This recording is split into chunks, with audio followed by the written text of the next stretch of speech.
SER Podcast.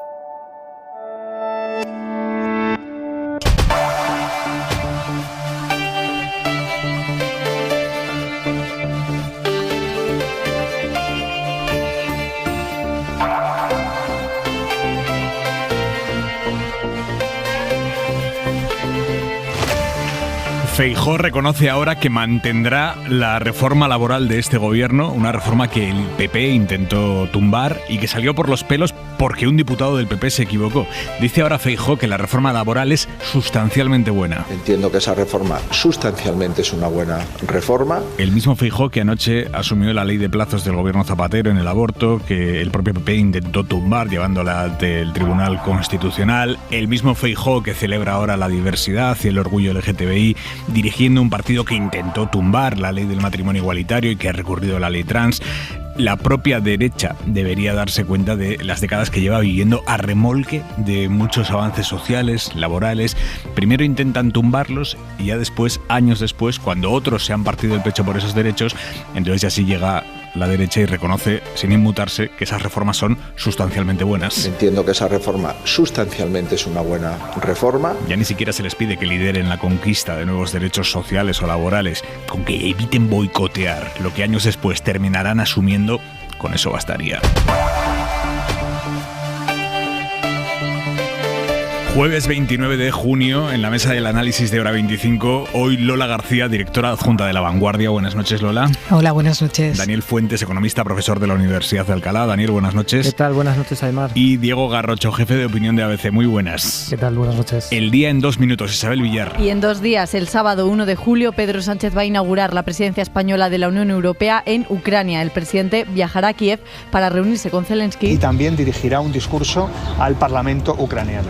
Y creo que es la muestra evidente de cuál es el compromiso que tiene la Unión Europea con Es Félix Bolaños, ministro de la Presidencia. Día atravesado de nuevo por la violencia machista. Ha terminado muriendo esta tarde la mujer a la que su expareja apuñaló anoche en la yugular. Ocurrió en Móstoles y además ya está en prisión. El hombre que mató a su novia en el Hospitalet de Llobregat la tiró por la ventana. De la economía, la inflación ha bajado del 2% en España por primera vez desde 2021. Yo algunos productos de carne y todo eso he visto que a lo mejor hay más oferta. En la última compra solamente de frutas, verduras y hortalizas, sí, o sea, ahí sí que lo noté. En concreto, el IPC se quedó en junio en el 1,9%, un punto menos que el mes anterior. España es la primera gran economía de la eurozona que consigue bajar de ese umbral del 2% marcado por el Banco Central Europeo. 40.000 agentes ha desplegado Francia ante otra noche que se prevé complicada. Vuelve a haber protestas y disturbios en Anteg y en otras ciudades como Marsella por la muerte de un chico de origen argelino de 17 años a manos de un agente que le disparó cuando intentaba huir de un control policial. El agente está ya en prisión. Y en Estados Unidos el Supremo ha tumbado la discriminación positiva por motivos de raza para acceder a las universidades, una política que favorecía a estudiantes negros y latinos. Biden lo critica, diciendo que aún hay discriminación racial en el país. Trump sí lo ha aplaudido, habla de un gran día para América. Y el Supremo, el de aquí de España, ha anulado la condena por violación a un hombre que pasó 15 años en la cárcel por un crimen que no cometió. Se parecía mucho a un violador en serie que actuó en los 90 en Barcelona y una de sus víctimas se confundió y señaló al inocente. Había una prueba de ADN que los culpaba, pero no fue tenida en cuenta por el tribunal que presidía Margarita Robles, hoy ministra de Defensa. Gracias, Isabel. Y en la contra de Hora 25...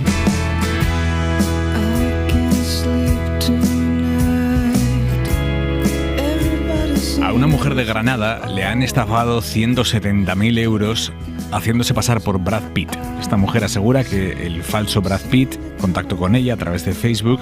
Estuvieron un año hablando por internet, le mandaba fotos, unas fotos en las que sale Brad Pitt sosteniendo carteles con mensajes en castellano, mensajes de amor hacia ella. Y al final, Manuel Javois, buenas noches. Buenas noches, Aymar. Al final, cuando ella ya creía que tenían una relación, Brad Pitt y ella le pidieron el dinero y ella picó y pagó. Yo también habría pagado. No ese dinero que no tengo, pero no hay que correr riesgos. Y si es, no hay casi ninguna posibilidad de que sea, pero ¿y si es? Tú imagínate que denuncias la cuenta y termina Brad Pitt, el pobre Brad Pitt, que se había enamorado por Facebook de una señora de Granada, detenido, que quiso ser una persona normal y terminó en un calabozo de Estados Unidos que espera que no esté muy moreno, que aún lo ponen fino allí. En fin, Notting Hill, rodado por Carlos Bermud. Me ha dado mucha ternura que en la noticia se aclare que primero fueron amigos. Ay, hemos perdido la conexión con Javois. Lo dejamos en ese punto de ternura infinita. Primero la amistad y después lo que surgió con Brad Pitt.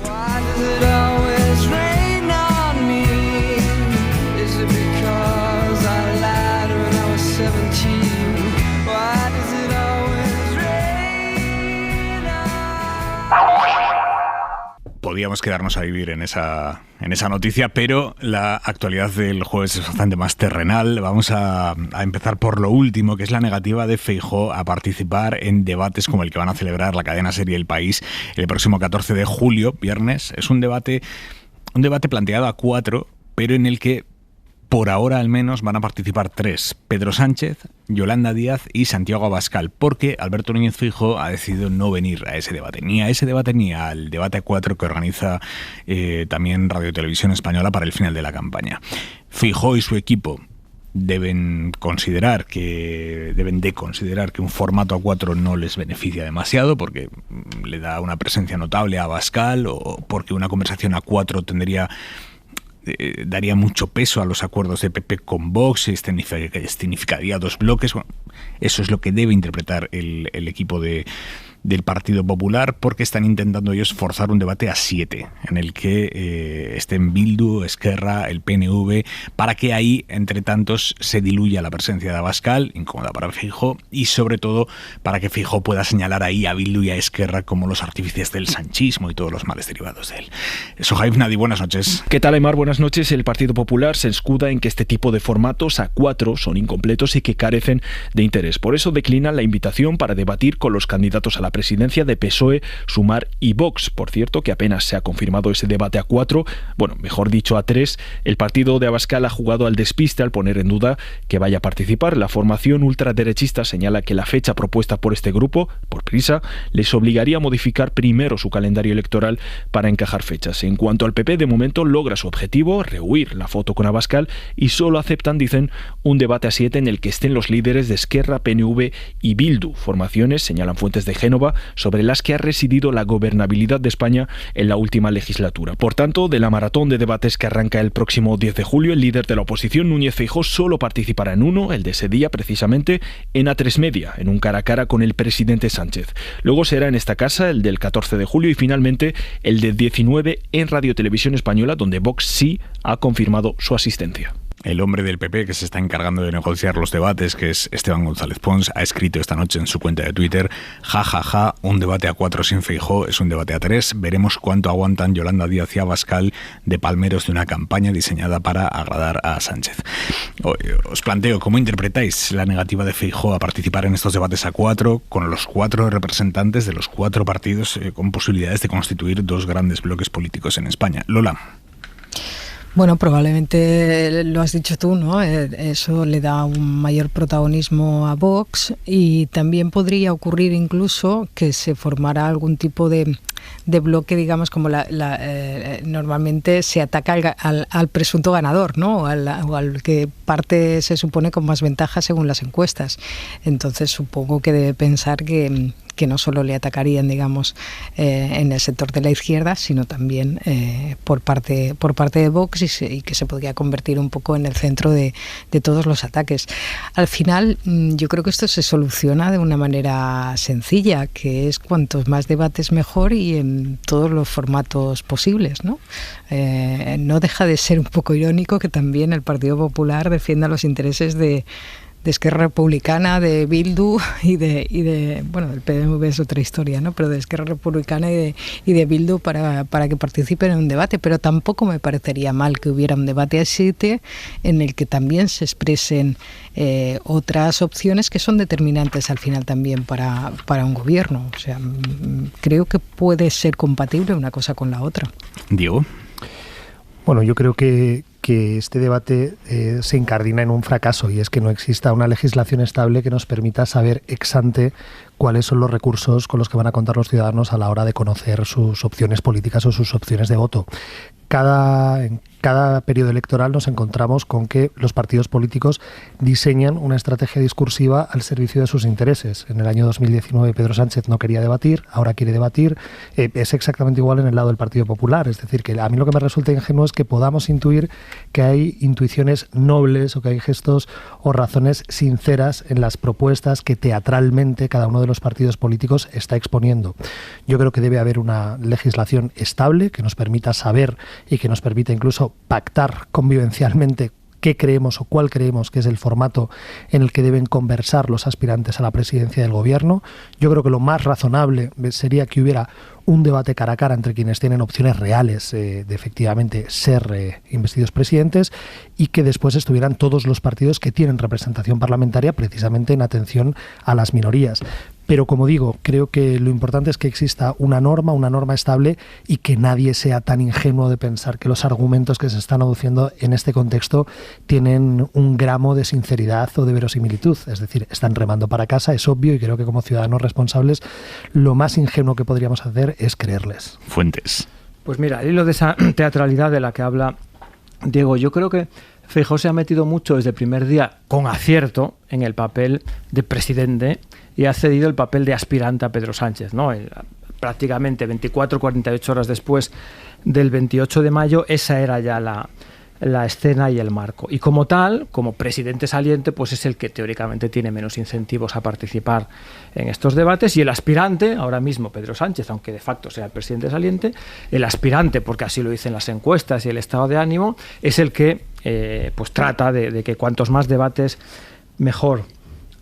Tengo dudas de si Feijóo no estará forzando demasiado ese papel de presidente saliente. Y me remito a un error que hemos constatado, vamos a decir, a la corrección de un error que hemos constatado esta semana atrás. Yo creo que es consenso que Pedro Sánchez se equivocó en su estrategia de comunicación los últimos 5 años, no compareciendo en los medios o en los entornos que le eran más hostiles o menos favorables. Y cuando ha ido a comparecer, resulta que el resultado no ha sido malo, ¿no? Eso fue Zapatero el que sembró la semilla con la famosa entrevista en la COPE con Herrera, y a partir de ahí el Partido Socialista ha continuado ese camino. A lo mejor Feijóo comete ese error, porque en un debate a 3 en el que él no esté, Vox va a ocupar todo el espacio. Y si Vox quiere sembrar su narrativa de cómo va a ser ese potencial gobierno de coalición PP-Vox, el PP no va a tener voz ahí para contrarrestar esa narrativa, y va a ser Vox el que la siembre. Yo creo que no es necesariamente una estrategia ganadora no ocupar un espacio que van a ocupar otros. Lola. Pues sí, tienes razón. Además, creo que, a pesar de que no están regulados los debates, creo que elección tras elección estamos viendo que cada vez le resulta más a un candidato decir que no, ¿no? Y que al final le resulta más complicado, más difícil argumentar ante la opinión pública que no vas a un debate. Yo creo que eso también tiene su coste, ¿no? Y supongo que el tuit de González Pons va en la línea de que esto no se va a celebrar si Feijóo dice que no, pero bueno, imaginemos que sí se celebra. Y efectivamente hay un vacío ahí que en política, si no lo ocupas, te lo ocupan. Eso está claro. Y puede producirse una situación en la que Abascal saque provecho de la ausencia de Feijóo. Yo creo que al final se acabarán haciendo un cara a cara, probablemente un debate a 4. Creo que es inevitable. O sea, en el escenario electoral en el que estamos, en el que no solamente va a ser importante pues cuál de los dos está en condiciones de gobernar, sino las alianzas, y que todo está girando alrededor de las alianzas, pues es lógico que quienes pueden llegar a formar parte del gobierno también formen parte del debate. Y eso es un debate a 4. Creo que eso va a ser muy difícil de argumentar ante la opinión pública que no vas. Y hoy en día eso es muy complicado de explicar, porque vivimos en una sociedad muy mediatizada, muy en la que la comunicación lo es todo. Y creo que es difícil de justificar. Vamos, yo ahí disiento, es decir, yo sí creo que estratégicamente le conviene a Feijóo no comparecer. Esto no quiere decir que lo defienda. Sí, de hecho, además a mí los argumentos estratégicos son los que los que menos me importan, y creo que le va a salir bien. Es decir, si yo como votante, puedo desear que efectivamente se celebren ese tipo de debates, pero creo que estratégicamente le viene bien porque lo que genera es un eje de polarización entre el Partido Socialista y Vox, y él se presenta como el candidato externo al ruido. Y es muy probable que efectivamente ese debate acabe embarrándose y que esa alternativa ausente acabe precisamente brillando desde esa no comparecencia.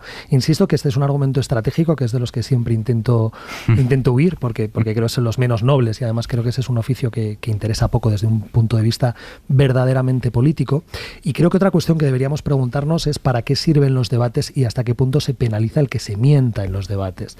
Es decir, si un debate a la presidencia del gobierno sirve para anunciar cosas que luego no se cumplen, si es un contexto donde se puede mentir y después esa mentira sale rentable, si no hay una penalización a esa mentira, creo que estamos degradando ese propio contexto, ¿no? Y podemos imaginar, es decir, si vemos efectivamente cuáles fueron los debates, los últimos debates antes de unas elecciones generales, sobre todo lo que encontramos es mentiras. Entonces yo creo que el propio formato fracasa en la medida en la que es un formato que acaba privilegiando a quien mejor miente. Entonces, en esa exigencia, como digo, desde los valores puros, creo que además de legislar, lo que tendríamos es que establecer un marco donde se penalizara a aquellos que en un contexto de debate son capaces de mentir. Pero también se miente desde la tribuna del Congreso y no por eso nos cargamos los debates parlamentarios, ¿no? No, pero es gravísimo. Yo creo que esa es una función de los medios de comunicación después, mirar exactamente qué es lo que se ha dicho, qué es mentira, qué es lo que no es mentira. Esa fiscalización se hace después desde los medios de comunicación, pero es verdad que los debates acaban siendo pues unas trifulcas a veces un poco lamentables, pero yo creo que sirven también para que el ciudadano pueda acercarse un poco más al político de una manera un poquito menos estereotipada que la de un mitin o la de incluso una entrevista. Es decir, tú ves ahí al político desenvolverse en una situación un poco crítica, ¿no? En una situación un poco complicada. Y a mí me parece que esa es cierto que te la estás jugando a un examen, pero ¿quién no tiene que hacer un examen en su vida, ¿no? A mí me parece que cuando la política es un espectáculo, pues este es de los espectáculos que me parecen más mejores de ver que no otros que estamos acostumbrados a ver bastante a diario, ¿no? Fuentes. A mí, dentro de los debates o fuera de los debates, en general en el entorno preelectoral o electoral, sí que la normalización de la mentira me preocupa, porque además creo que es creciente. Yo lo viví en muy primera fila en 2019 y no ha hecho más que crecer, desde informaciones literalmente falsas, gráficos trucados o claramente tendenciosos, informaciones que son fácilmente verificables y que son incorrectas, pero que se repiten de manera reiterada, que forman parte de un argumentario. Y hombre, todos cometemos errores. En un debate electoral se pueden cometer errores, das el número que no tienes que dar, forma parte de la tensión. Yo creo que eso es comprensible y todos lo aceptamos, pero claramente estamos viendo manipulación y mentira como estrategia de comunicación política. Y eso, francamente, no sé cómo se lucha contra eso. Aquí hemos hablado alguna vez de ese tema. Yo soy muy escéptico con los verificadores. Les deseo toda la mejor suerte del mundo, pero creo que es siempre ir por detrás de los acontecimientos. Yo creo que eso tiene que partir de los partidos, de los políticos. Tiene que ser motu propio. Si no es muy complicado. Vamos a hacer una pausa mínima, 1 minuto, y vamos a escuchar después lo que decía hace nada, 1 año, el Partido Popular sobre esa reforma laboral que ahora dice Feijóo que es sustancialmente buena. Hora 25. Aimar Bretos. Es realmente llamativo comparar lo que el PP dijo de la reforma laboral con lo que el PP dice de la misma reforma laboral. Esto dijo el PP hace 1 año y medio, cuando se aprobó la reforma. Este Real Decreto corre justo en sentido contrario a las nuevas realidades del mercado de trabajo. ¿Es esta la reforma que necesitan nuestros sectores económicos? No, señora ministra.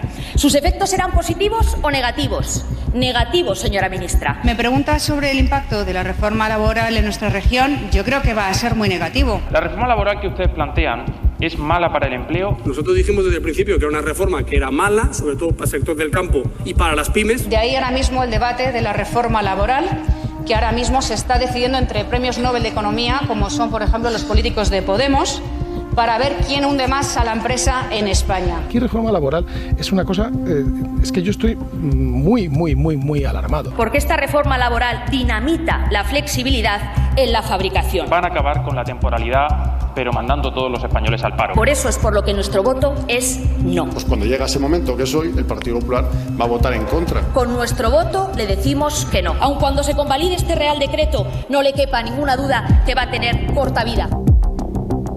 Esto dijo el PP cuando se aprobó la reforma laboral. Esto ha dicho hoy el presidente del PP, Alberto Núñez Feijóo. Yo no he dicho que no voy a respetar la reforma laboral. Yo he dicho que esa reforma laboral, que es el producto del acuerdo entre sindicatos y patronal, es una reforma laboral que para nosotros es muy importante ese acuerdo. Y que lo que trataré, en su caso, es de volver a llamar a sindicatos y a patronal y ver si algunas quejas que estamos recibiendo de determinados sectores productivos, como es el sector de la automoción, se pueden mejorar en algún ajuste de la reforma laboral pactada. Pero dentro de esa reforma laboral pactada yo la voy a respetar. Dentro de mis propuestas, modificar la reforma laboral no está. Lo que sí haré, insisto, es escuchar a los sectores, tanto a los sindicatos como a la patronal del sector de la automoción, por ejemplo, que sí nos han hecho llegar muchas rigideces para mantener a España como el segundo país ensamblador de automóviles de la Unión Europea. Por tanto, entiendo que esa reforma sustancialmente es una buena reforma. Es la reforma laboral del Partido Popular con algunos ajustes, con consenso sindical y patronal, y para mí eso es muy importante. Por tanto, si hay que hacer algún ajuste lo haremos, pero el tronco de la reforma laboral se mantendrá. Y si los sindicatos y la patronal entienden que la reforma debe de mantenerse intacta, no formará parte de mis prioridades el modificarla. La reforma es sustancialmente buena. Feijóo Dixit. Hemos escuchado 1 minuto 36 segundos de declaraciones de Feijóo. Era importante escuchar todo lo que ha dicho sobre la reforma laboral para que después no se pudiera decir, no, es que está sacado de contexto esa frase, la reforma es sustancialmente buena. No, es que explica perfectamente lo que opina de la reforma, más allá de algún pero mínimo que le pone. Dice, la reforma es sustancialmente buena, de hecho es la reforma del PP con algunos retoques. Fuentes. Pues sí, tienes razón en esto último, que efectivamente casi de lo mejor de aquella famosa votación es que en realidad estábamos dando por buenas dos leyes, lo que aquel día se modificaba y lo que no se modificaba, porque lo que no se modificaba pues entendía que tácitamente era una propuesta del Partido Popular que había sido cuestionada y que no habiéndose modificado en aquella votación pues se daba por buena. Por lo tanto, lo que tenemos es una legislación laboral que implícitamente tenía el consenso de los dos grandes partidos. En eso tiene razón Feijóo. En lo que no tiene razón, por lo tanto, es en ¿por qué entonces no votaron a favor? ¿Por qué entonces no votaron a favor? ¿No? Y yo aquí pues veo un episodio más de una manera de hacer oposición pues que no es buena para el país y que es reiterada y que no es excepcional y la hemos visto no solo en esta legislatura, en muchas otras, ¿no? Pues una derecha que siempre llega tarde a todas las conquistas sociales y que no solo llega tarde, sino que luego se apropia de ellas. Yo me atrevería a decir que incluso se apropia culturalmente, y a lo mejor me excedo un poco, pero me pasa como con lo de Verano Azul en la campaña. Es también un intento de una apropiación cultural que es de todos, pero lo uso en beneficio propio, ¿no? Y por ahí van mis reflexiones. Hay otro punto que yo creo que seguramente es sustantivo en la valoración que hace Feijóo, y por qué la hace hoy, es desde dónde se hace. Y son unas declaraciones que hace desde Bruselas, pues porque obviamente allí él tiene que enviar un mensaje. Yo no voy a ser esa derecha que podéis estar escuchando, que se os llega desde Madrid, de enmienda a la totalidad de lo que han sido hitos acordados con Bruselas en el proceso de aprobación de los fondos europeos. Y por lo tanto, bueno, un mensaje tranquilizador hacia Europa que, claro, contrasta con esa derogación del sanchismo de la que nos habla en campaña. Garrocho. Bueno, yo creo que si yo fuera Feijóo lo que diría es que no estoy mintiendo, sino que estoy cambiando de opinión, ¿no? Exactamente. En eso estaba yo pensando. Yo que esto lo traíamos todos en los apuntes. Y efectivamente, a ver, yo creo que el Partido Popular debió votar a favor. Y además conozco a personas que propusieron votar a favor de esta reforma. Dentro del PP. Dentro del Partido Popular. Y tiene algún sentido, yo creo, de nuevo, ¿no? Si apelamos a la estrategia, esta reforma se proyectó como una gran conquista social por parte de Yolanda Díaz, pero en el fondo es una reforma que prácticamente vino a convalidar la reforma laboral de Fátima Báñez. Cuando se escandalizaron con aquella reforma laboral, la parte esencial, la parte mollar con respecto a la cual las fuerzas progresistas se quejaron, tenía que ver con la indemnización por despido. Esa era la parte esencialmente, digamos, liberal, podríamos decir, de la medida. Y en la tesis de Esquerra Republicana. Y esa, sí, no, pues si no tengo, es que estoy seguro que Esquerra Republicana, o sea, yo puedo compartir con Esquerra Republicana algunas cosas, no le tengo miedo a eso, le tengo mucho más amor a la verdad que a la afiliación política y de siglas. Entonces creo que efectivamente esa reforma fue un bluff y fue, digamos, una reforma muy cosmética y se vio a la velocidad a la que llegaron a un pacto con la patronal. Y había gente dentro del Partido Popular que decían, pero si es que en el fondo esta es una reforma meramente adjetiva, cuando efectivamente existía una tensión o existía un pánico con respecto a la posibilidad de que se ejerciera verdaderamente una reforma sustancial con respecto a la legislación de Báñez. Cuando se confirma que efectivamente la reforma queda en esto, en el fondo son apenas unas adendas a la norma original. Entonces yo creo que ahí faltó efectivamente astucia política. Yo, si hubiera sido el Partido Popular, habría, digamos, pinchado el globo de lo que se vendió como una gran reforma, me habría apropiado, yo creo que, vuelvo a hablar, ¿no?, en términos puramente estratégicos, y la habría convalidado. Y entonces creo que efectivamente lo que señala ahora Feijóo puede resultar razonable, y sigue habiendo una pregunta pendiente, y es si estamos o no de acuerdo con la indemnización por año trabajado, si efectivamente eso se debió derogar, no se debió derogar, y creo que ahí quienes propusieron y quienes anunciaban que debía derogarse tienen una asignatura pendiente para explicar por qué se asume como una reforma progresista, algo que la patronal tardó poquísimo en aceptar. Yo discrepo en 2 puntos. Voy a ti, Lola, pero termina. En la rapidez supuesta de las negociaciones no es así. Tardaron 3 años en negociar esa reforma, no fue de la noche a la mañana. Y 2, no es meramente adjetiva. Hay una realidad laboral que ha cambiado en términos contractuales, de calidad, de reducción de la precariedad, de contratos indefinidos, que ha tenido un resultado positivo. Por lo tanto, yo no la caracterizaría de meramente adjetiva. Creo que sí que ha aportado. Es cierto que ha sido bastante menos ambiciosa de lo que se planteaba en el punto inicial, eso sí. Con respecto, por ejemplo, a los fijos discontinuos, yo he escuchado, insisto, a personas del Partido Popular decir que les parecía bien y que ellos habían propuesto y que habían hablado con sindicatos acerca de esa posibilidad, pero que los sindicatos nunca habrían aceptado una fórmula semejante si la hubiera promovido el Partido Popular, y que cuando efectivamente se encuentran con que son capaces de aprobar las fuerzas progresistas, lo que asumen es que pueden ir adelante. Y en cualquier caso hay una pregunta de fondo, ya digo, que ¿es justa o es injusta? ¿Es buena esta reforma? Lola. A ver, yo creo que todos nos hacen un poco de trampa. Es decir, el PSOE, cuando llegó al gobierno diciendo que derogaría la reforma laboral anterior, sabía perfectamente que eso era muy complicado de hacer, incluso desde un punto de vista técnico y aún más desde el punto de vista del contenido. Total, eso de derogar. Le hemos cogido el gusto a esto de derogar. Pero de la misma forma que, y efectivamente la prueba del 9 de que no se pudo derogar es el elemento de la indemnización por despido, que como recordabais, es que Republicana es lo que le reprochaba a Yolanda Díaz para no apoyarla. Pero también me parece que en fin, que esos discursos que estábamos oyendo y que se produjeron en el Congreso de los Diputados por parte del Partido Popular no son la justificación de un no porque la ley requiera unos ajustes, eran una enmienda a la totalidad. O sea, eran un no absoluto a toda la ley. De hecho, buena parte de la campaña de Feijóo se basa en decir que la situación económica está fatal, que el tema del paro en realidad estamos mucho peor de lo que nos parece y que esto de los fijos discontinuos es una farsa total. Yo creo que sí que ha habido cambios importantes, se han hecho ajustes importantes en esta ley con respecto a la anterior. Me parece que, en fin, todo el tema de las sanciones a las empresas que hagan concatenación de contratos, que era de forma irregular, que era algo que se hacía de manera muy común y que había contratos, pues yo creo que era un 30% los contratos que eran de menos de una semana, ¿no?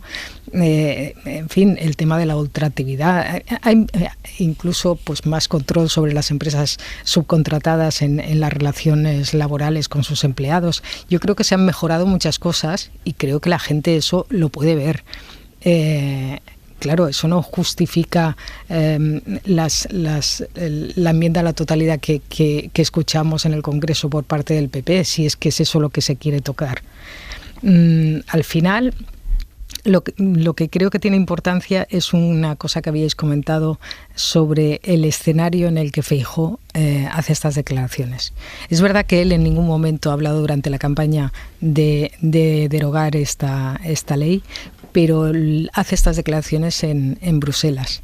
Y esta ley, esta reforma, sabemos que tiene importancia porque fue uno de los condicionantes que puso Bruselas para concedernos buena parte de los fondos europeos. Como seguramente, si le hubiera preguntado a alguien por el tema de las pensiones, pues probablemente también Feijóo se hubiera mostrado favorable a no tocar nada. Por cierto, para el economista de la mesa, ¿cuál es tu análisis, fuentes del dato de los precios que hemos conocido hoy? La inflación sigue moderándose, la tenemos ahora mismo en el 1,9% interanual, pues la hemos tenido en el 10 y pico. El 1,9 es que España se convierte en una de las economías, una de las primeras de las grandes economías de la zona euro, que lo deja por debajo del 2%, que es, digamos, la barrera que siempre nos marcáis los economistas, que es lo lógico. Los precios tienen que crecer un 2% cada año y en este momento están creciendo un 1,9% en España. Esto quiere decir que se ha acabado en España la crisis de la inflación. En los próximos meses vamos a volver a ver subir los precios a ritmos más altos que el actual. No se ha acabado. Sin duda es un buen dato. Yo creo que debemos alegrarlos. Un 1,9 es un dato excelente, en línea con lo esperado, pero un buen dato. Esto no significa que el problema haya quedado atrás. Yo creo que estamos en el mínimo anual. Probablemente la segunda mitad del año vamos a ver tasas de inflación que se van a ir al 3% fácilmente, o sea, desde este 2 escasito a 3 y picos de manera fácil.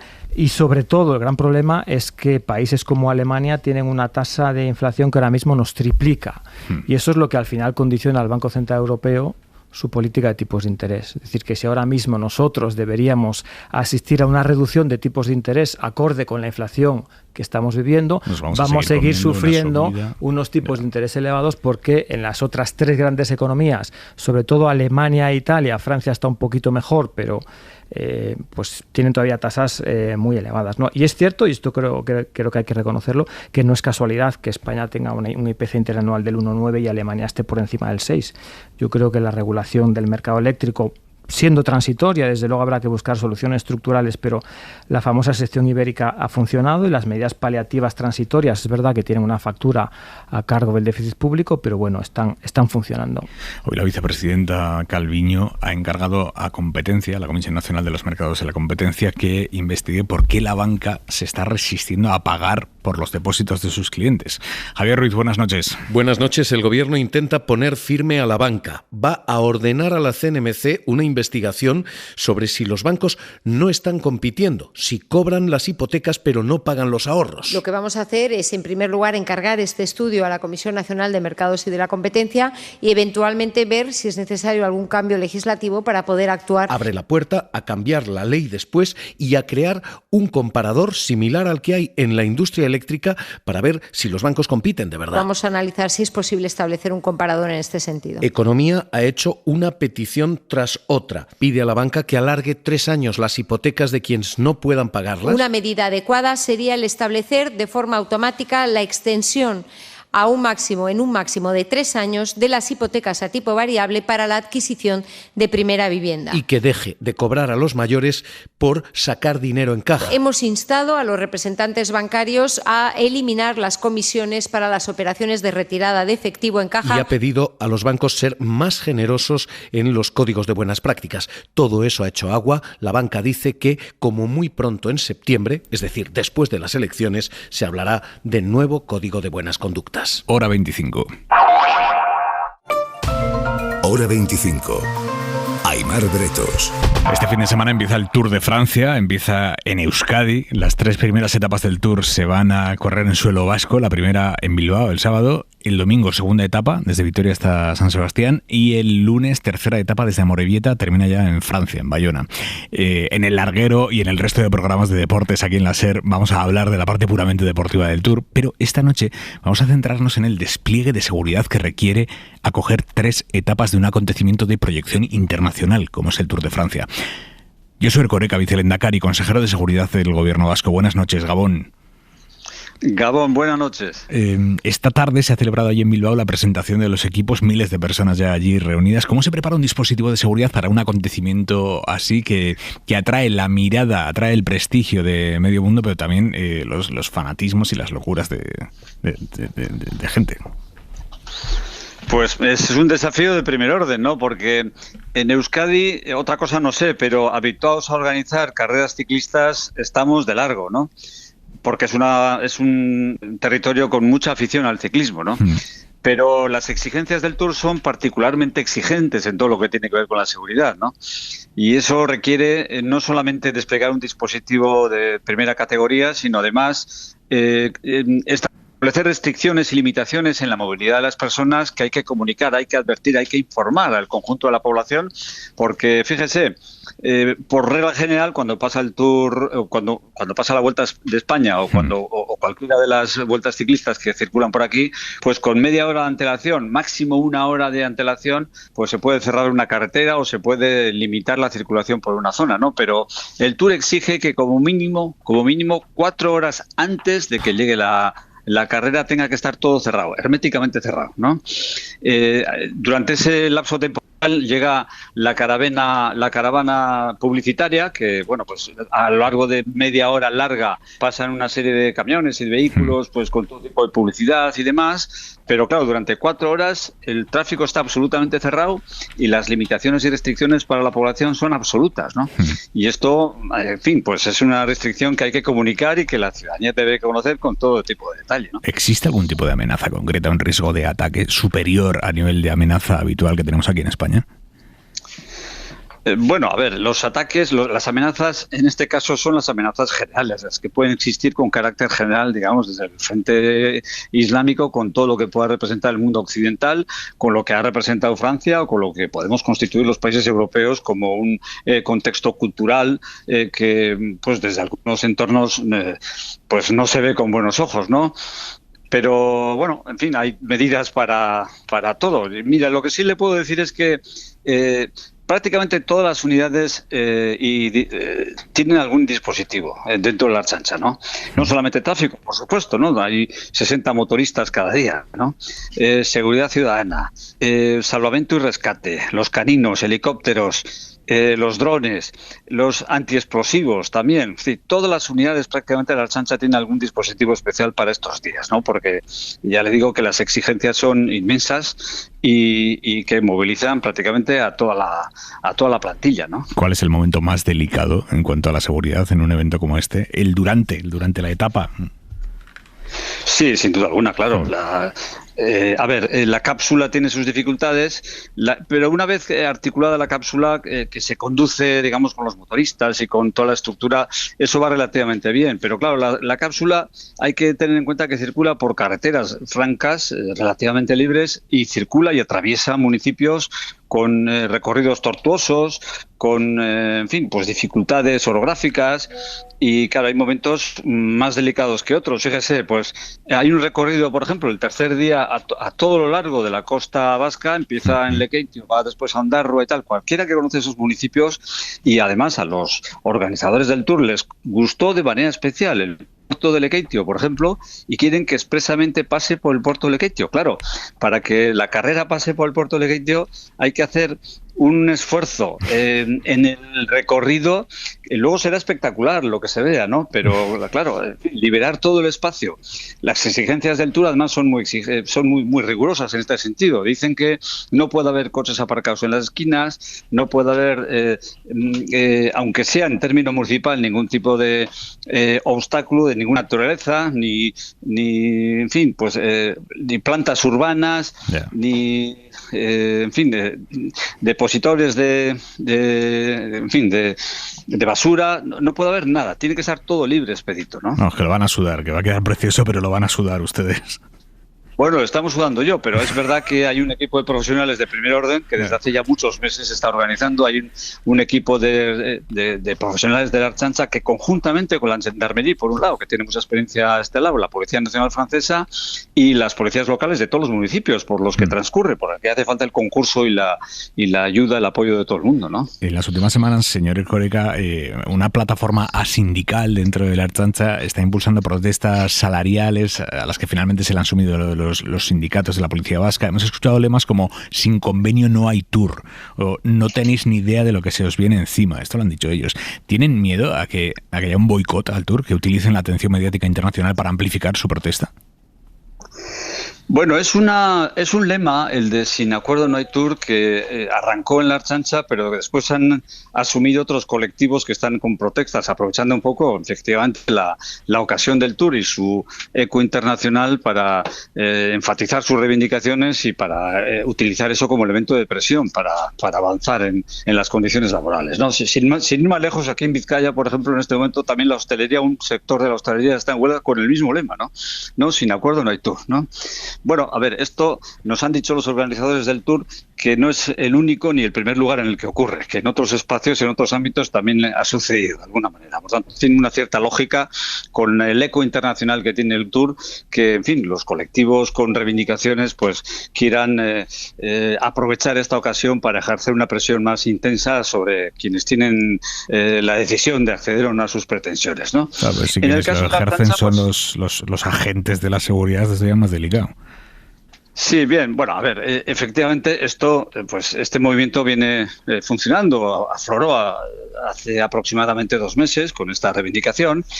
Bueno, yo creo que a estas alturas ellos mismos se han dado cuenta de que era una amenaza que podía volverse en contra de su propio prestigio frente a la sociedad vasca, ¿no? La sociedad vasca es una sociedad muy aficionada al ciclismo, ha acogido el paso del Tour con especial ilusión, y boicotear el Tour, impedir su celebración, poner obstáculos a que pueda circular con absoluta libertad por aquí y que toda la ciudadanía pueda disfrutar de la presencia de los ciclistas y de todo lo que representa esa tournée, pues yo creo que se han dado cuenta de que esto redunda en perjuicio suyo y al final está quedando más en un lema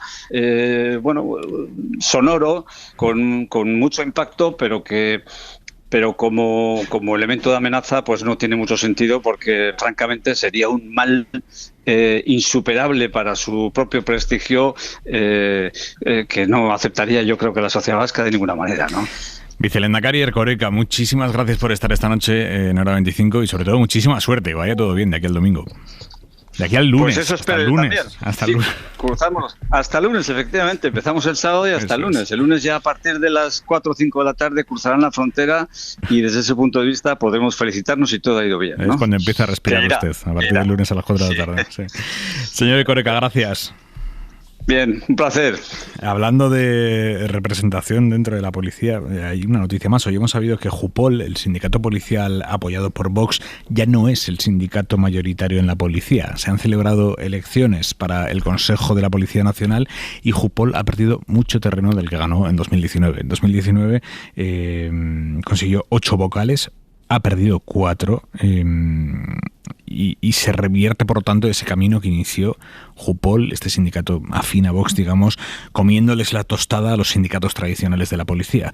Eso empieza a revertirse. Javier Bañuelos. Surgieron inspirados en las posturas más radicales contra el independentismo catalán. Apoyados por Vox y Ciudadanos, Jupol dominó la presión contra el Ministerio del Interior, pero con el paso del tiempo han ido perdiendo fuelle. Primero en las calles, las últimas protestas pincharon, reconocido por los propios organizadores, y enzarzados en polémicas económicas, finalmente los propios policías han optado por darles la espalda. Jupol ha perdido la mitad de los vocales en el Consejo de la Policía y eso implica, de entrada, que se les escaparán más de 150.000 euros de financiación pública y, segundo, que dejarán de ser ya el sindicato mayoritario dentro de la policía. Ese batacazo electoral coincide con la investigación abierta por un juzgado tras detectar que la cúpula de Jupol gastó más de 360.000 euros con las tarjetas de sus representantes en gastos polémicos como como por ejemplo un balneario, pastillas de Viagra o entradas para ir al cine. A partir de hoy, el sindicato mayoritario de la policía volverá a ser el SUB, el Sindicato Unificado de Policía. Y hoy le han preguntado a Santiago Abascal por la obsesión de Vox con quitar banderas LGTBI en las instituciones en las que han llegado al poder, y como respuesta, Abascal ha vinculado la homosexualidad con la corrupción de menores. Y a los homosexuales que votan a Vox no les llama la atención, y no les llama la atención porque los homosexuales que votan a Vox se sienten representados por la bandera nacional, no por la bandera de un lobby, entre otras cosas porque no piensan que su sexualidad defina toda su personalidad y todo su ser. La sexualidad es una parte de nosotros que no lo puede ocupar todo. El problema que tienen algunos es que quieren que la sexualidad lo ocupe todo, hasta el punto de que tienen que corromper a los niños en los colegios, enseñándoles cosas que los menores no deben conocer. Y esta cruzada de Vox contra las banderas LGTBI ha llegado hoy a un punto álgido en Mérida. Un concejal de Vox ha equiparado la bandera arcoíris, la bandera LGTBI, con una supuesta bandera de los pedófilos. Se llama Francisco Piñol. He visto la fachada del municipio embanderada con banderas que no pertenecen a lo que dice el Tribunal Supremo ni a la Constitución. Si seguimos saltándonos la ley, el día de mañana vamos a ver la bandera de los pedófilos y vuestros hijos, mis nietos, pueden estar metidos en eso. Metidos en eso. Lola, ¿a qué atribuyes esta beligerancia de Vox en esta cruzada ante todo lo que tiene que ver con el movimiento LGTBI y la reivindicación de sus derechos? Bueno, es que toda la doctrina de Vox se basa en una regresión en los derechos cívicos y civiles. Vaya, yo creo que forma parte de su ADN.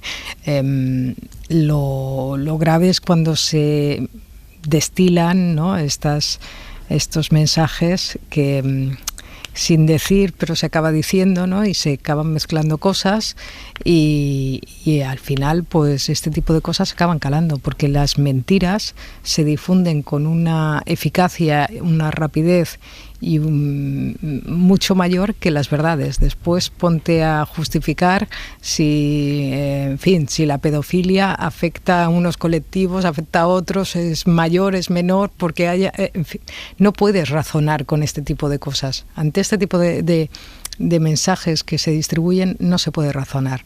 Y todo lo que se está distribuyendo por parte de Vox va en ese sentido, es decir, inocular el miedo ante males, sea la pedofilia, sea la inmigración, en fin, sea la ruptura de España, sean un montón de cosas, como si estuvieran motivadas por cuestiones pues inocuas en ese sentido, como poner una bandera arcoíris o reclamar el catalán en la administración pública en una comunidad en la que es lengua cooficial.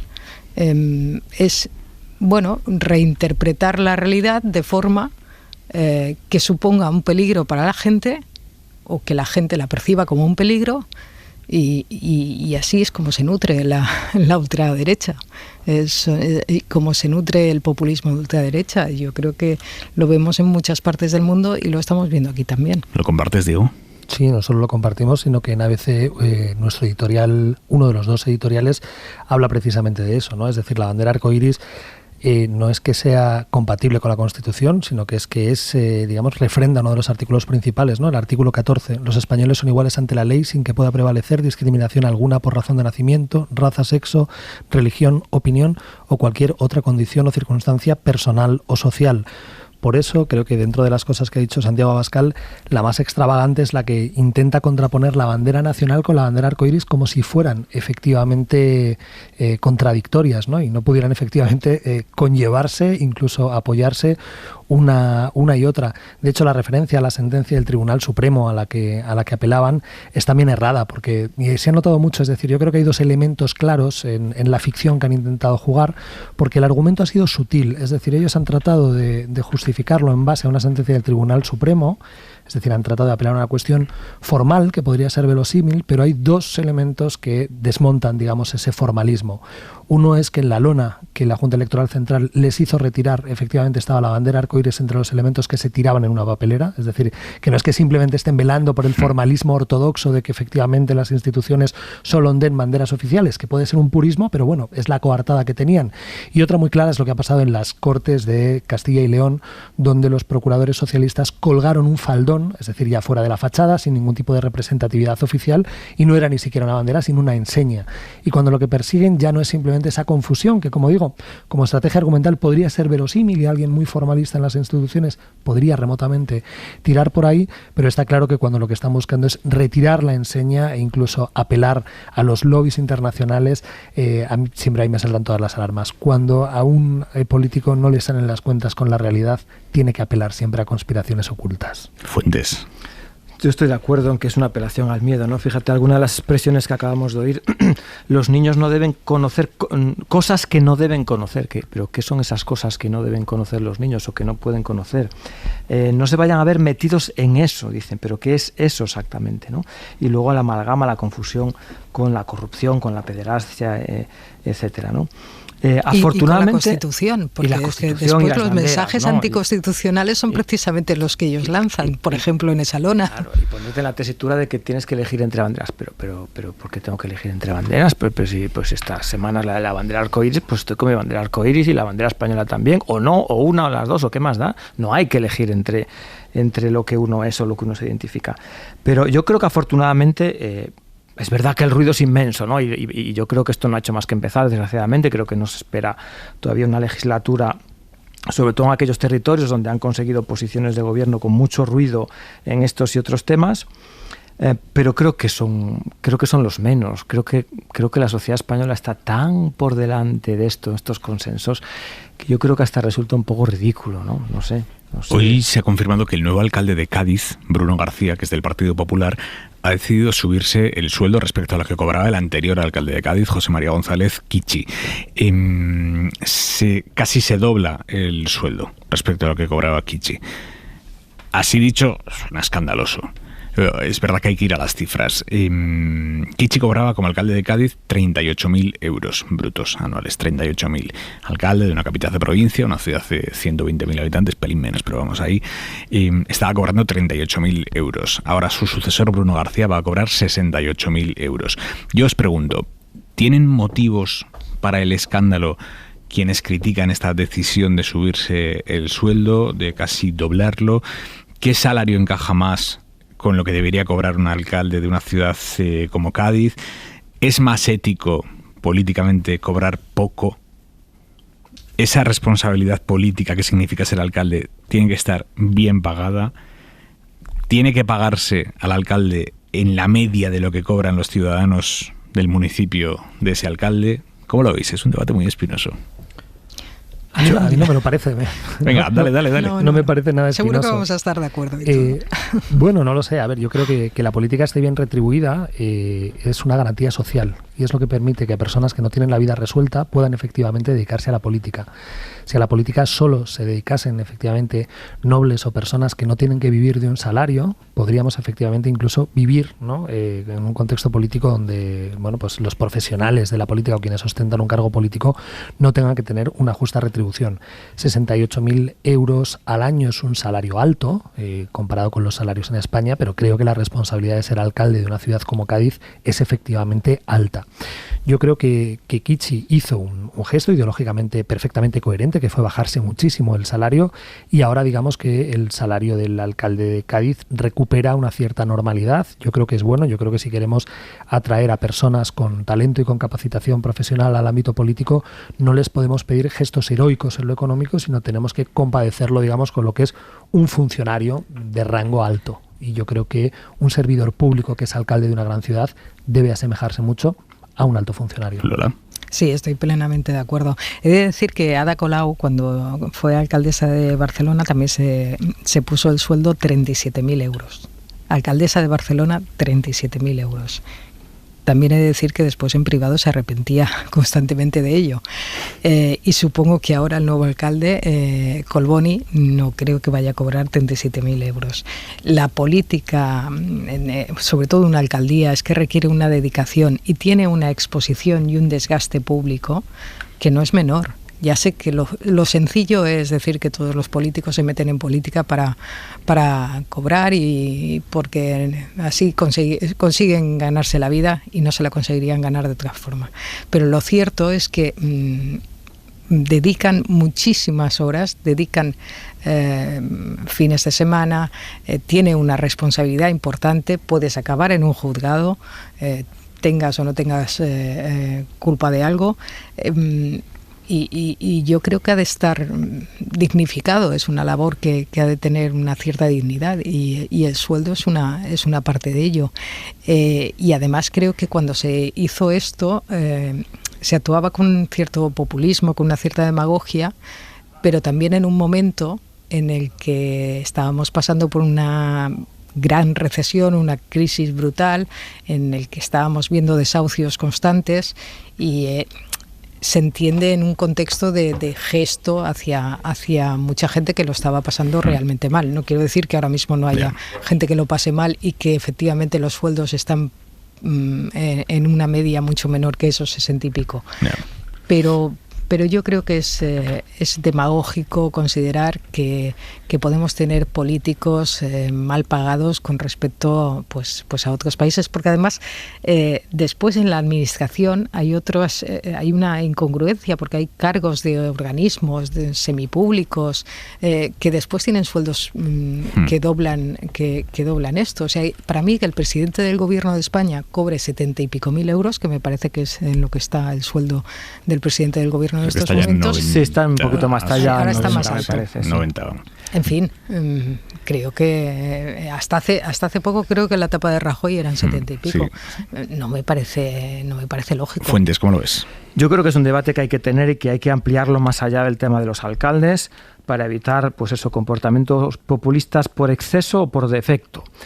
Por defecto, pues yo voy a citar casos de asesores de Podemos que trabajaban en consultoría con sueldecillos hipercompetitivos y con jornadas atroces, y de repente se ven de asesores en gabinetes con las mismas condiciones, sin haber mejorado un ápice, porque había una norma interna que decía que solo podía ganar 1,5 veces el salario mínimo. Bueno, pues eso no puede ser.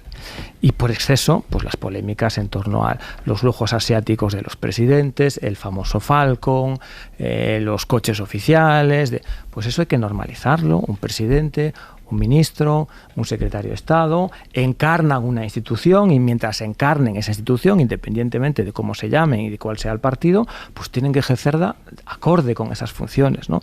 Yo creo que es necesario abordar ese tema y pasar página, y que eso no sea ya objeto de debates más allá de quien cometa excesos, que seguramente, desgraciadamente, seguirá ocurriendo, pero que deseemos que sea anecdótico. Hora 25. Hora 25. Aimar Bretos. Y hay media en Larguero con Manu Carreño. Buenas noches. Hola, Aimar Bretos. Y hay media en Bilbao, porque sabes que el sábado, pasado mañana, arranca el Tour de Francia, la edición número 110, y de las 110, solo una arrancó en suelo español, en País Vasco, en San Sebastián. Fue en el año 92, aquel Tour que ganó Miguel Indurain. Luego ganó otros 3 más y ya había ganado otro, o sea que ganó 5 seguidos. Bueno, pues este próximo Tour de Francia, que arranca el sábado, será la segunda vez que arranque en suelo español, también en Euskadi, y va a ser en Bilbao. Y no sé si has visto imágenes. Espectaculares. Es increíble cómo estaba Bilbao, así que nada, luego estaremos ahí con el equipo de enviados especiales de la cadena SER, que va a ser un tour increíble, con 2 grandes favoritos, que es verdad que ninguno es español, Pogačar y Vingegaard, pero va a ser un Tour de Francia increíble, y arranca 3 etapas, las 3 primeras en suelo vasco. Venga, hasta luego, Manu. Adiós, Aimar. Y la ropa para mañana, Jordi Carbó. Buenas noches. Buenas noches, pues llega ya el tan deseado descenso de temperaturas, pero hay que dejar claro que calor seguirá haciendo, pero un calor más soportable. Respondiendo a tu pregunta, quizá tendremos que tener menos ropa de recambio a mano porque no vamos a sudar tanto, pero en definitiva nos vamos hacia las temperaturas propias para finales de junio, no de canícula como hemos tenido la última semana, y con muchas horas de sol, pero cuidado todavía las próximas 2 horas. Tenemos tormentas en estos momentos entre Castellón, Aragón y Cataluña, algunas con fuertes rachas de de viento, también granizo, a partir de la medianoche irán desapareciendo y en general mañana, también el fin de semana, nos espera tiempo soleado, algunas nubes en el Cantábrico, tendencia a que vayan desapareciendo, mañana por la tarde tormentas en la mitad este de Cataluña y en las islas de Mallorca y Menorca. Hasta mañana, Carbó. Hasta mañana. Tercera noche de disturbios en Francia tras la muerte de un joven negro a manos de un policía, un chaval de 17 años que se saltó un control, intentó escapar, el policía le disparó, lo mató. El policía está detenido, las autoridades francesas han condenado los hechos, pero se van encadenando noches de disturbios y esta está siendo una noche muy complicada. Vicens Batalla, corresponsal, buenas noches. Hola, buenas noches, Aymar. Argelino, magrebí, porque es verdad que ha habido muchos futbolistas franceses de la selección como Mbappé que se han solidarizado con la familia, pero el chico es argelino. Vale. Y vamos a escuchar a su madre dentro de un momento. Como decíais, los enfrentamientos continúan, se han extendido otra vez por toda Francia tras una jornada tensa en el origen del suceso en Nanterre. Ahora mismo hay altercados en Marsella, Toulouse, Lille, Grenoble y Lyon, lugares donde el Ministerio de Interior ha enviado los servicios de élite de la policía, sobre todo para intervenir en los barrios populares, pero también en el centro mismo de Marsella. Los transportes públicos de varias ciudades de la región de París y el norte se han suspendido y hay toques de queda nocturnos en municipios alrededor de la capital. En Nanterre, tras la marcha pacífica convocada por la madre de Naël, se han producido choques con la policía, incluso se ha incendiado un edificio obligando a evacuar a sus habitantes. Como decíamos, Mounia, la madre de Naël, ha hecho unas declaraciones a la televisión pública francesa sobre el policía que disparó el martes sobre su hijo. No tenía ningún derecho de matar a mi hijo. Había otras maneras de hacerlo. No tenía ningún derecho de matar a mi hijo. Una bala, tan cerca de su torso. Golpearlo, hacerlo salir, sí, ningún problema. Pero una bala, no. Había otras maneras de hacerlo salir. El policía de 38 años ha sido acusado hoy por los dos magistrados instructores de homicidio voluntario y enviado a prisión por el juez de libertades, tal como pedía la fiscalía. Su abogado alega que su cliente tuvo que disparar por necesidad porque el conductor interceptado volvía a arrancar y podía atropellarle tanto a él como al otro agente que le acompañaba. Vicens, nos vas contando. Buenas noches. Buenas noches, Aymar. Eso en Francia. En Estados Unidos, el Tribunal Supremo del país ha tumbado hoy la discriminación positiva por motivos de raza a la hora de acceder a las universidades. Han anulado en concreto los sistemas de selección de las universidades de Harvard y de Carolina del Norte, que favorecían a estudiantes negros, a estudiantes latinos. Era una manera de promover la diversidad en los campus, era una manera de darles a estos estudiantes las oportunidades que el diseño actual de la sociedad les niega. Básicamente era eso, el compensar de esa manera esa falta de oportunidades. Bueno, pues eso se acaba hoy. La mayoría conservadora del Tribunal Supremo estadounidense ha tumbado esa discriminación positiva por motivos de raza a la hora de acceder a la universidad.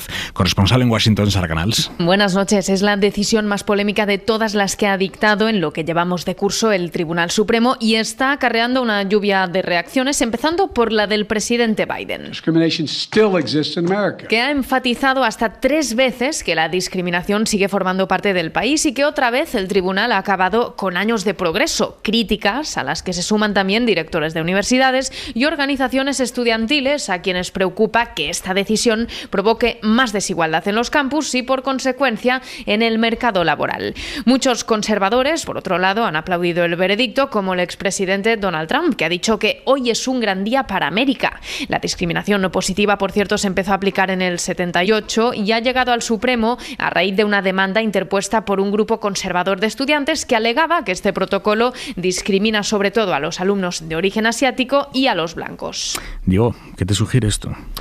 Bueno, es un caso especialmente complicado porque además la denuncia que da pie, digamos, a esta reversión de la discriminación positiva venía promovida por estudiantes asiáticos.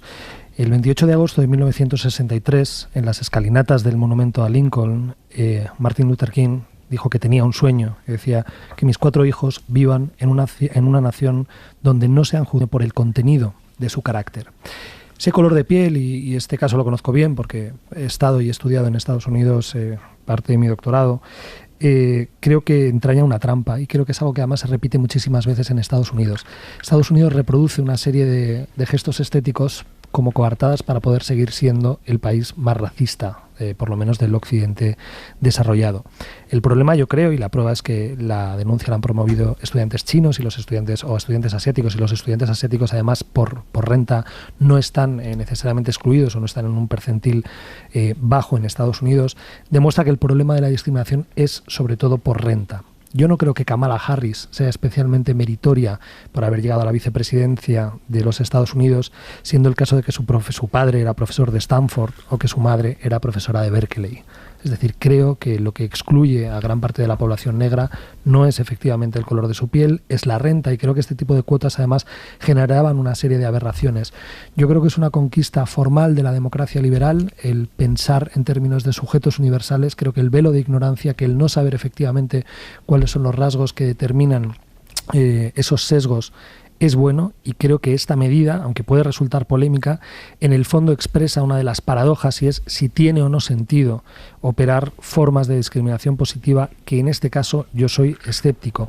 Insisto, creo que el problema es un problema que tiene que ver con la renta. Creo que este tipo de gestos son cosméticos y que acaban generando una serie de consecuencias que, pudiendo estar bien intencionadas, generan efectos contrarios a los que quieren buscar. Y también señalo, creo que además la panmoralización de todas las causas en las universidades estadounidenses es agotador. Yo os propongo que entréis en cualquier departamento de estudios culturales o de literatura, en cualquier universidad de la Ivy League, y vais a ver que en lugar de estar hablando de Shakespeare, en lugar de estar hablando de John Milton, todo es inclusiveness, todos son conceptos morales. Es decir, se ha hipermoralizado, y a mi juicio, creo, no sé si es polémico, es una coartada para seguir excluyendo a quienes más lo necesitan. Daniel.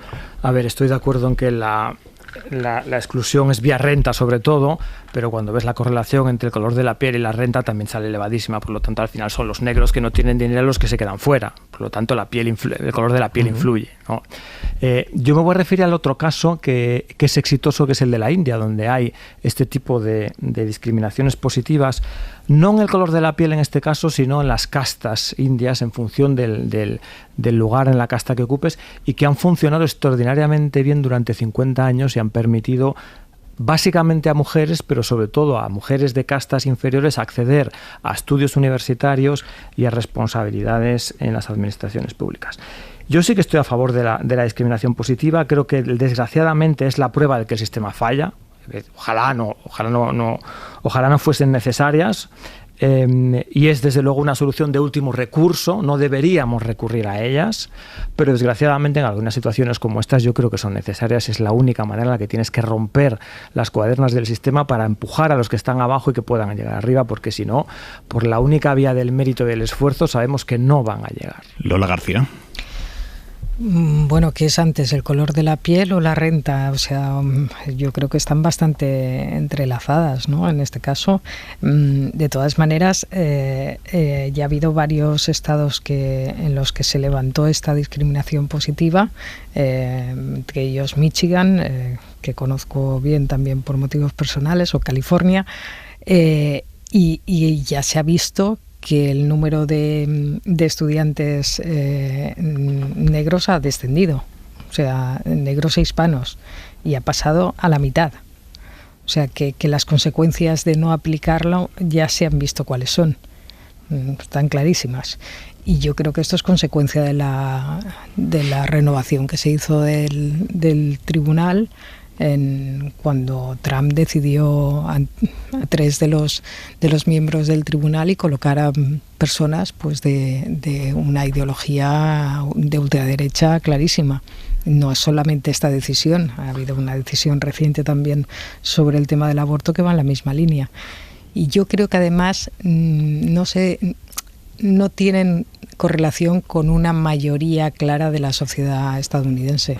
Dejadme que os cuente una cosa más en estos minutos que nos quedan de Hora 25. El Tribunal Supremo aquí en España ha anulado hoy la condena por violación a un hombre que pasó 15 años en la cárcel por un crimen que no cometió, por una violación que no cometió.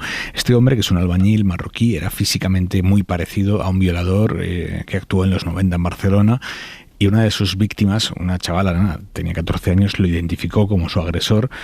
Había una prueba de ADN que lo exculpaba, pero el tribunal que presidía entonces Margarita Robles no tuvo en cuenta esa prueba de ADN, lo condenó y ahora más de 30 años después, se reconoce su inocencia. Este señor pasó 15 años entre rejas. Miguel Ángel Campos, buenas noches. Ahmed Tumuy llegaba a casa después de una jornada en la... Fotografiado de esa guisa y demacrado, fue reconocido como el violador por la víctima y con ese único argumento fue condenado en 1992 por la Audiencia de Barcelona a 24 años de cárcel por 2 delitos de violación. Aquel tribunal, presidido por la hoy ministra Margarita Robles, le condenó a pesar de que existía un informe policial que demostraba que el semen hallado en una de las víctimas no se correspondía con el del acusado. El informe fue admitido como prueba, pero nunca fue valorado por el tribunal ni declararon los peritos que lo elaboraron. En 1995 fue detenida otra persona, Antonio García, de extraordinario parecido físico con Ahmed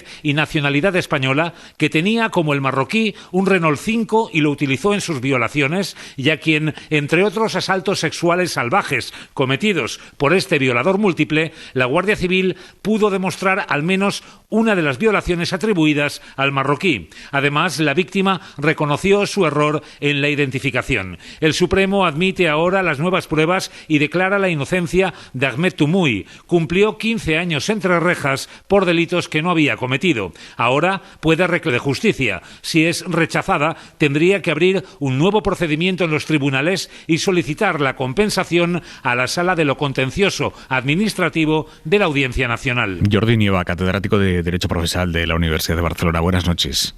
Hola, buenas noches. Tiene que reclamar la indemnización. Esto no va de suyo, no es automático. Un señor que ha estado 15 años en la cárcel sin tener que estar no recibe automáticamente una indemnización. Claro, en este caso pues sorprende más porque es como mucho más impactante, ¿no? El hecho de que una persona haya estado 15 años en prisión por un delito muy grave, muy rechazado por la sociedad, que no había cometido y que encima todavía tenga que andar ahí haciendo trámites burocráticos para que le reconozcan lo que sin duda es suyo y que no le va a compensar los 15 años que se ha pasado en prisión. Además, este hombre tiene ya 70 y pico años.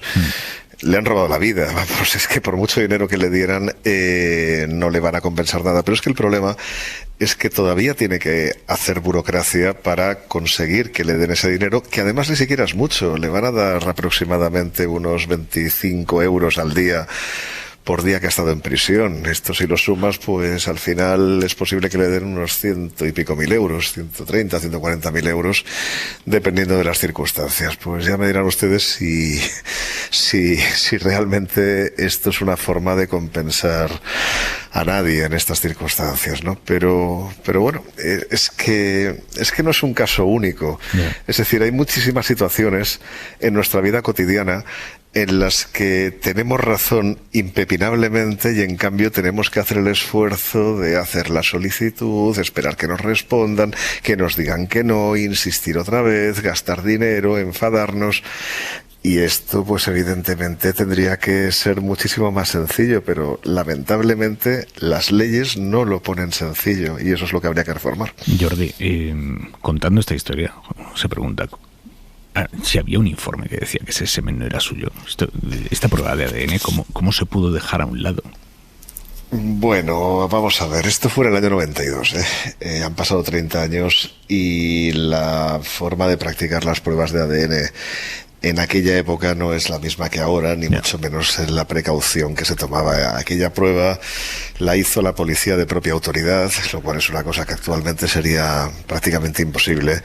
Y luego no se pudo acreditar que la policía hubiera observado lo que entonces no se hablaba casi, pero hoy se habla mucho, que es la famosa cadena de custodia, es decir, de dónde ha salido ese vestigio para poder estar seguros que efectivamente tiene que ver con los hechos, ¿no?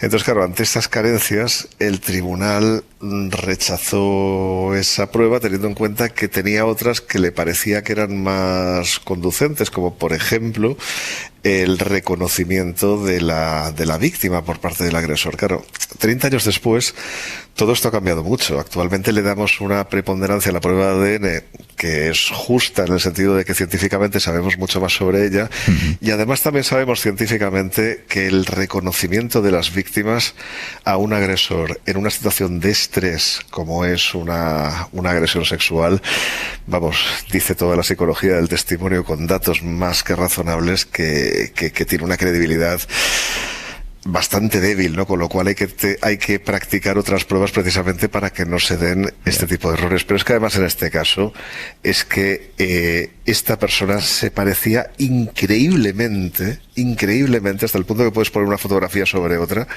se parecía muchísimo a quien efectivamente sí que lo hizo, con lo cual, a ver, yo tampoco querría cargar las tintas completamente contra algo que se hizo hace 30 años con los medios que se tenían hace 30 años. Jordi Nieva, como siempre, muchísimas gracias. Buenas noches.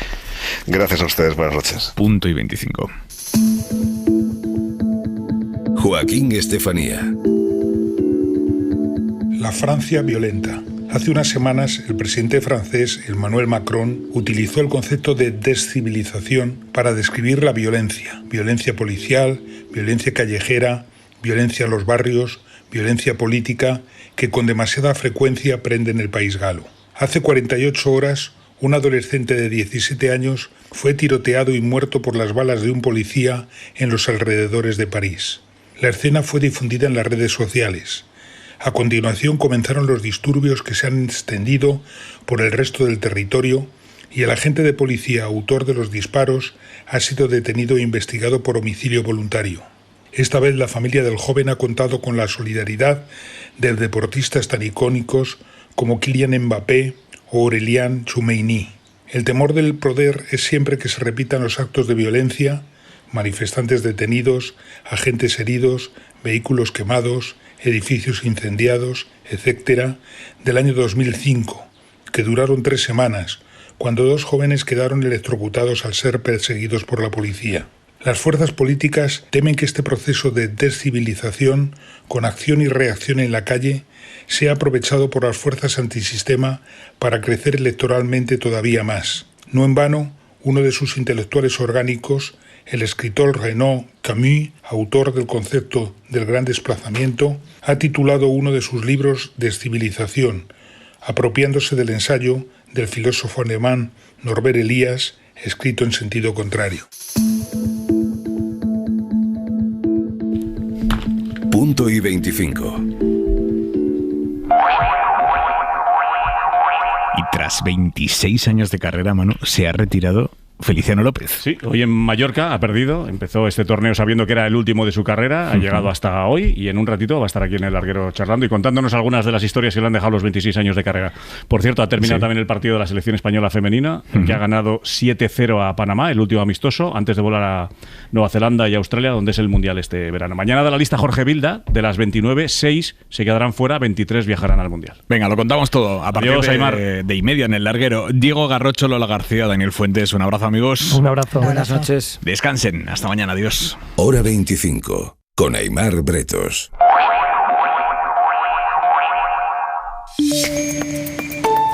Suscríbete a Hora 25. Todos los episodios y contenidos adicionales en la app de Cadena SER y en nuestros canales de Apple Podcast, Spotify, iVoox, Google Podcast y YouTube. Escúchanos en directo en la SER de lunes a viernes a las 8 de la tarde.